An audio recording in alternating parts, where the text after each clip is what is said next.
Good morning, everyone. My name is Treasure, and I'm here at FESTO in Isando, and I'm going to be presenting to you today's lesson, which is basic pneumatics.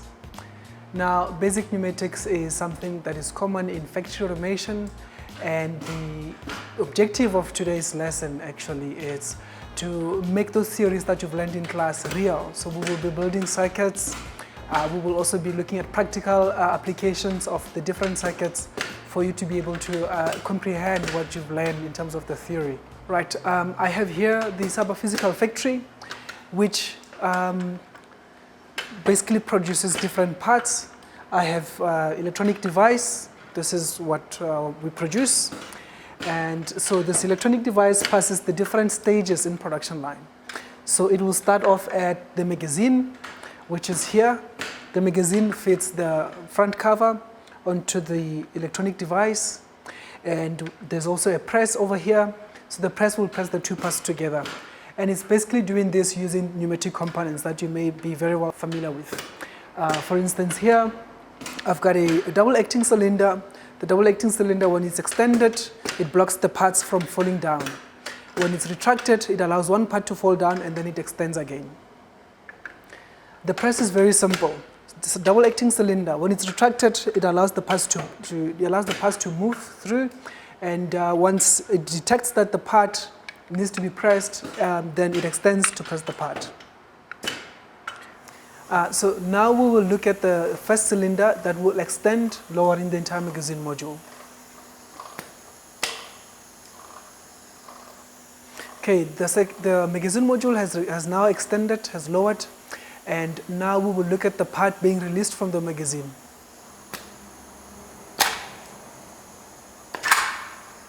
You can see that the front cover has now been dropped onto the electronic device.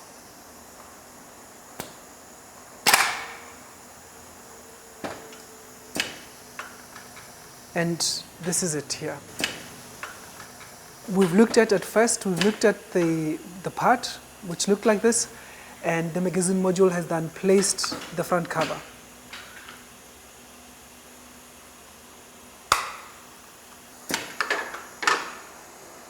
So now the part has been completed from the magazine. Now it proceeds to the next application. The next application is heating. So the two parts that have been placed together are going to be heated. So this is a heating application here. Inside here, there's a heating element which will then heat the parts to a set temperature, and from there they cool down. Part will then arrive at the press here. So the press will then press the two different parts together. Now they're pressed, they're sealed.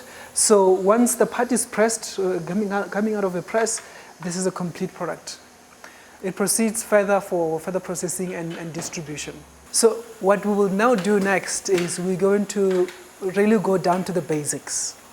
Look at the pneumatics, basic pneumatics. We're going to look at building pneumatic circuits. We're going to look at the different components. But what is very important is safety, which is why I'm going to put on my safety glasses. Now, with pneumatics, basic pneumatics, there are actuators. There are primarily two different types of actuators. There's the single-acting cylinder and there is the double-acting cylinder. The single-acting cylinder looks like this. So it has a housing, it has a piston, it also has a spring. Now what happens is you apply pressure, compressed air in this port, it pushes out the cylinder extends. And once the compressed air is removed from the cylinder, the spring moves back the piston, therefore retracting the cylinder. There's the second type of an actuator, which we call double-acting cylinder. So the double-acting cylinder does not have a spring.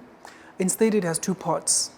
Air is applied in here, extends the cylinder, and once air is removed from here and it's applied in the second port, then the cylinder retracts.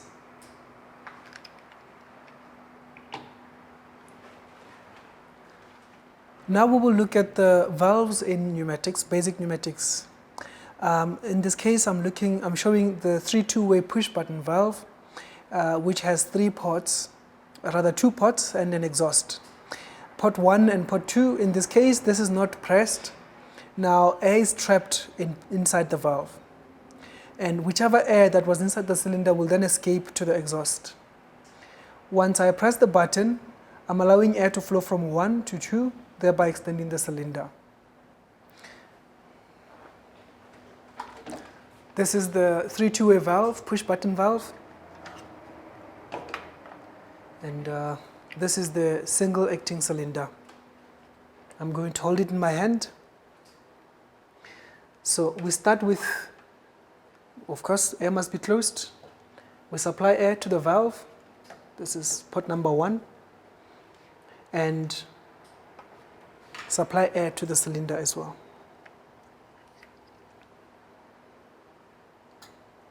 So air is now trapped inside the valve. I've just opened and air is trapped in here. If I press, the cylinder will then extend. I release, the cylinder retracts. I press, the cylinder extends, and I release, the cylinder retracts.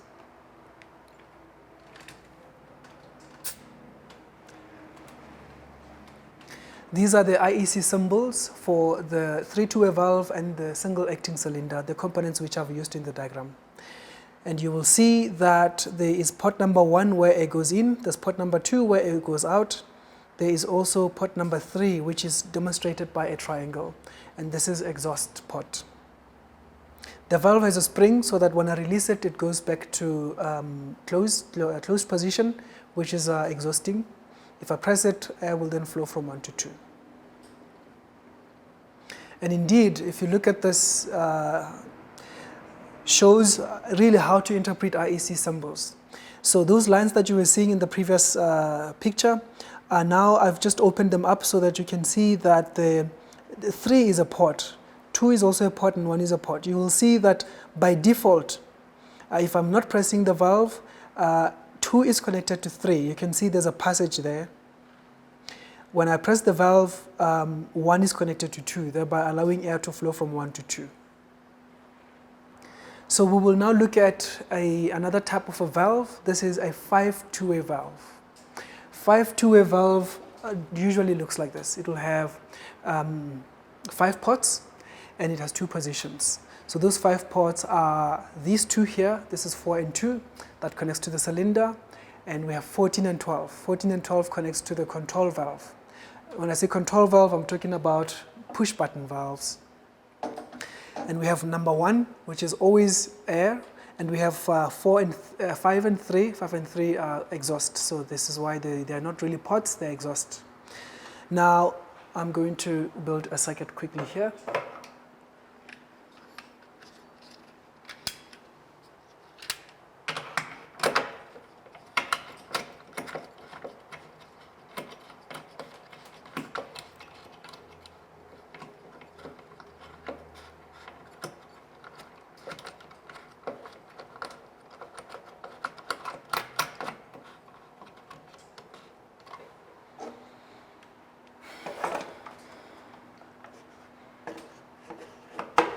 So ideally we want this actuator to retract the cylinder and this actuator to extend the cylinder.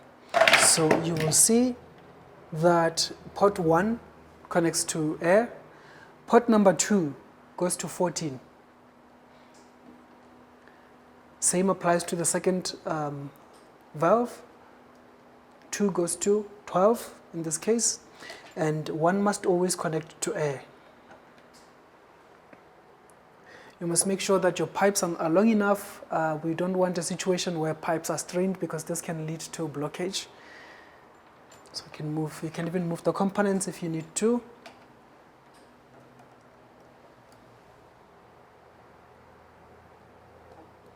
I've connected number 1 to the 5-2-way valve. This is supplying the valve with air.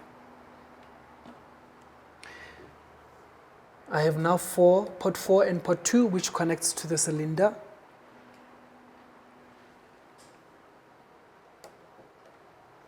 And there we are. The circuit is now built. Now, this is a memory valve, which means if I press this valve here, it will put the 5-2-way valve in a specific position, which will allow the cylinder to retract. And I it will remain in that situation until I press the second push button, which will then change the position of the 5-2-way valve.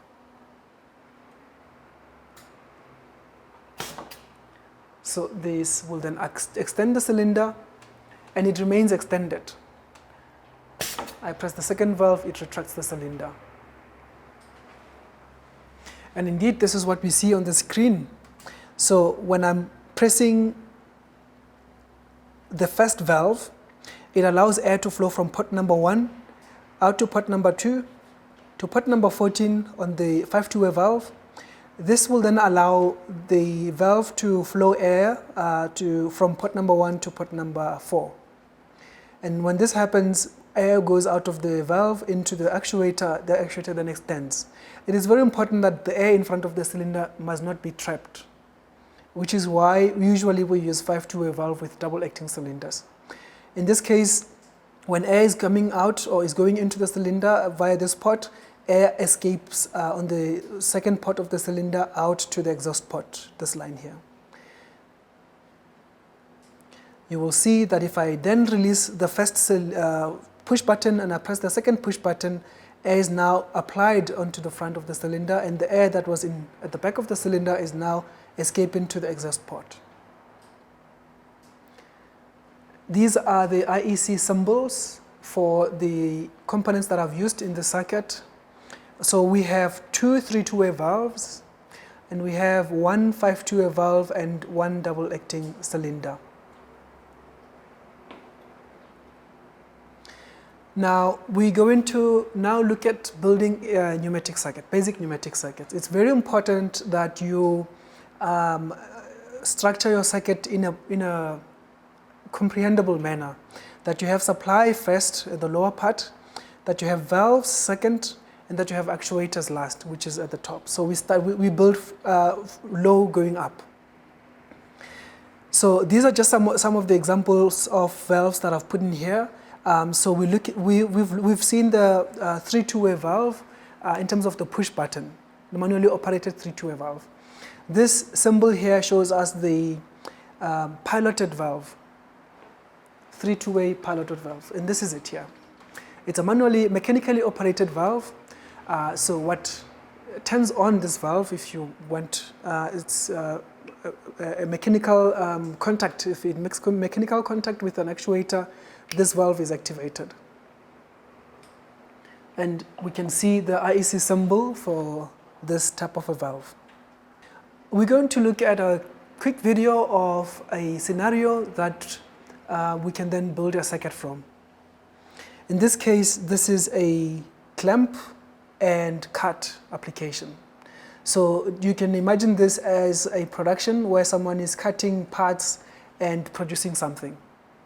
So he presses on the valve on the foot with his foot. It then extends the 2 cylinders. He then presses the second valve, which then retracts the clamp. The clamp consists of 2 cylinders that are mechanically attached so that the clamping can happen on the 2 sides of the part that he puts into the vise. This is so that after the part is cut, we don't have flying and loose parts. So the circuit, in terms of IEC standard, this is what it looks like. We have the air compressor, which is here, the air service unit, and we have now connected the 2 different valves, the 3-2-way valves, which the first one is the release. You can see the symbol here, this is a foot pedal, and we also have the clamp, which is also the foot pedal. We need to use, of course, also the 5-2-way valve, which is going to control the motion of the actuators. Now, we typically use FluidSim, which is a simulation software that allows us to simulate before we build a circuit to make sure that what we're going to build is going to work. And this is the circuit inside FluidSim. So I'm going to release. You can see if I press release, the 2 cylinders retracts. I clamp, the 2 cylinders extends. So of course in real life, these valves, these 3-2-way valves are foot pedal, so I will be pressing with my foot. So now I'm sure that the circuit will work.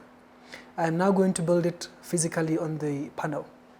The clamping uses 2 double acting cylinders. So I will start with mounting my 2 cylinders here.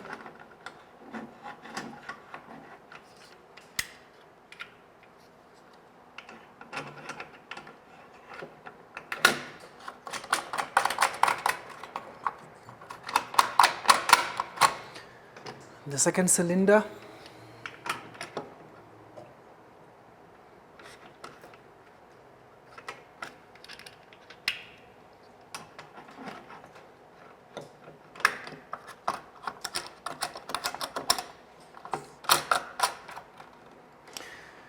Now the 5 two-way valve. So in my case, I'm going to use the push buttons as the control valves.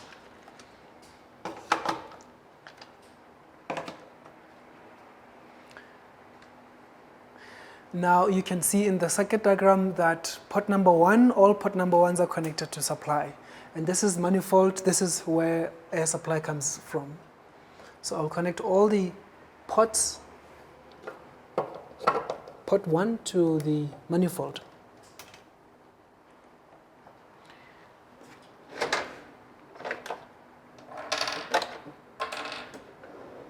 This is also an option to use a T-piece to split air so that I don't have too many pipes.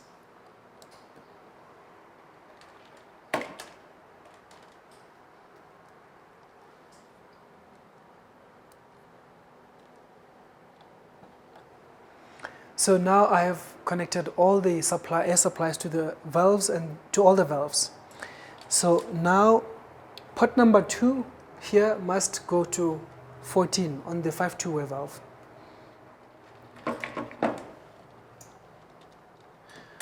Port number 2 on the second push button must be connected to port number 14 on the 5 two-way valve.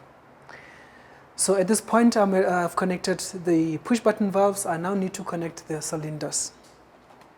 For this you can use small pipes because we're going to split air to the 2 different actuators.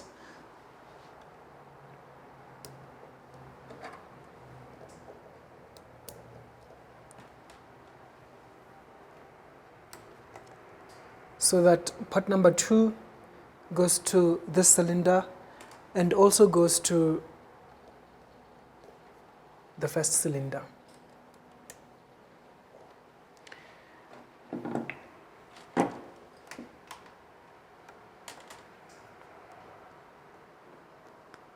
Port number 4 connects to this port of this cylinder and also same to that port of the first cylinder. A long pipe.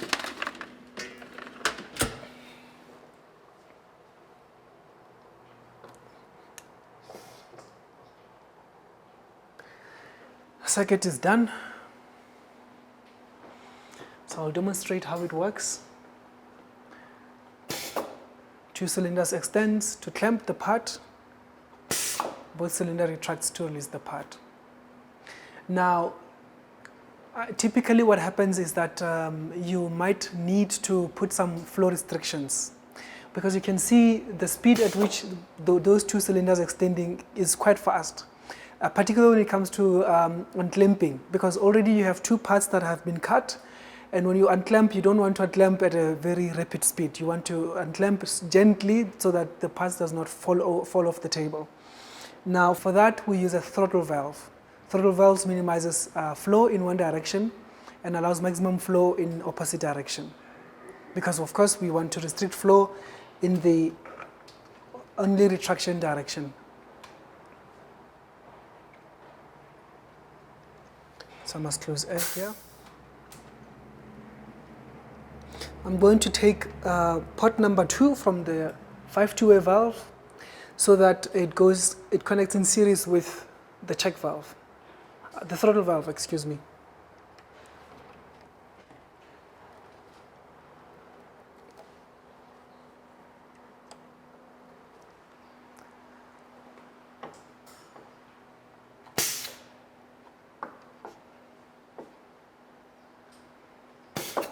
Extension happens at full speed, but retraction happens more gently.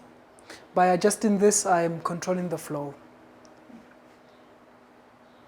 Now, you must also remember that there are various types of valves in basic pneumatics that, unfortunately, due to time, I'm not going to be able to cover all of them, but I'm going to try to demonstrate and talk about a few of them. One of the most commonly used is the timer, pneumatic timer. This allows for automatic retraction of cylinders, so I can implement it in the circuit so that I don't have to press button for retraction, that it happens automatically after a specific time, which is specified by adjusting this knob here.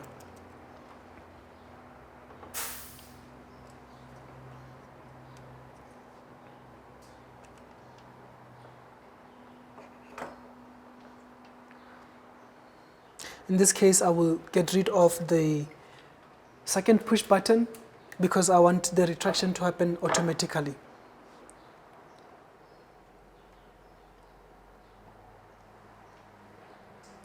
What is also important is to know, to get the supply correctly. Unlike other valves, this timer, it has two ports, as I said. So port number 1, it's supply, but also acts as a signal. So as soon as there's air at port number 1, it will start to time. So choosing the right point of connection is very important. And in this case, right point of connection has to be, it has to be here. So that when there's air in this line here, when the cylinder is extended, that's when we start the time. So I'm going to use a T again. So this line and this line are the same because they're connected to port number 4 on the 5-2-way valve. So I will remove it from here. So now I have this line which is connected in parallel to the timer. As soon as the timer has reached 0, this should then retract. You can hear the timer is ticking, it resets to 0, the cylinder then retracts. So what is also important that I must mention is feedback. We are basically doing a control system here with an input, a process, and output. And in this case, this is the input, I feed input to the system, this is the process, and this is the action, the output. Now, it is very important to get feedback to ensure that there's no interlogging of signals. For instance, if one may ask, what if I press and hold this button? It is a problem because you can see the cylinder does not retract anymore. We specifically want the cylinder to retract after the specific time. Now, this valve becomes important to do that. This is a piloted 3-2-way valve. This, I can put it here, or I can put it here. Let me put it here because I have more space this side.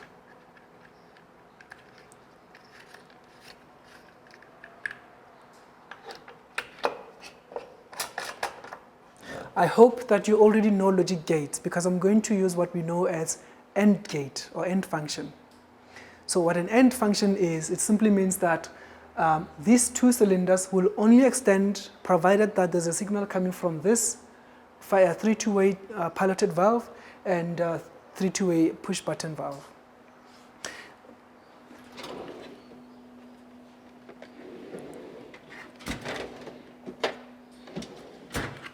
This is an AND valve that I will use for this application. Let me put it here. So it has two signals. Both signals must be high, or must have pressure, if you will, so that air can come out of two. So if it only gets one, it will not do anything. So I'm going to take the signal coming from this valve, have it as a signal going to the AND valve, and I also need to have one coming from there.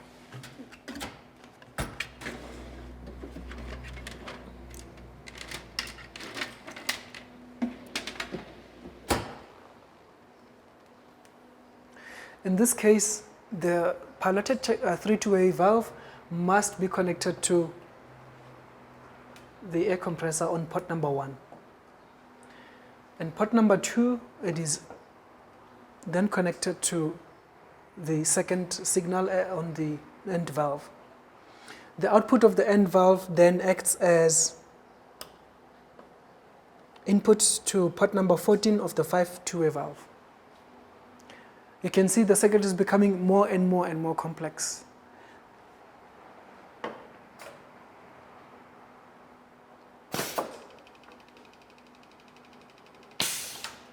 Now let's see what happens if I press and hold this button. Will the cylinder still retract? There we go. We have completed the final circuit for the basic pneumatic lesson today. Just to recap, we have looked at the different components, starting with the actuators, the valves, and the supply. We've looked at the IEC symbols, and we even went complex to look at more complicated components such as the timer and this roller lever valve, which I've referred to pilot valve, but please note that this is actually called a roller lever valve. So that is really it. We've come to the end. Next, we're going to do electropneumatics. In electropneumatics, you're going to find the almost same components. Some components may not be there, but there will be different actuators like what you've seen here. But in addition, this is a very common type of an actuator as well, widely used in the industry, in production lines. So it's another type of a double-acting cylinder. Thank you very much. See you next time.